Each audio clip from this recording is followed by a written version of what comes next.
काय सांगते माहितीये का? ते राघू मैदान एकसारखी गुबुजी गोष्टी करते. त्यांच्या काव्य गुंजनानं मन आमचं अति संतोषाकडे धाव घेऊ लागला. हे वातावरण पाहून आमच्या मनाला संतोष वाटू लागला आणि असं वाटू लागला त्या वृक्षावरती असणारी कोकिळ, अगं हे कोकिळ, अगं का म्हणते ना स्वर्गाती गंधर्व देखील लाजण्याचा प्रयत्न तू करण्यासाठी तयार होतीस. मग माझ्या इच्छेसाठी तू तसं सुस्वर संगीत मला ऐकायचंय.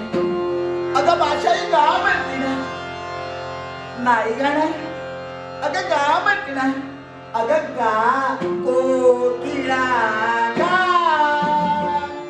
गा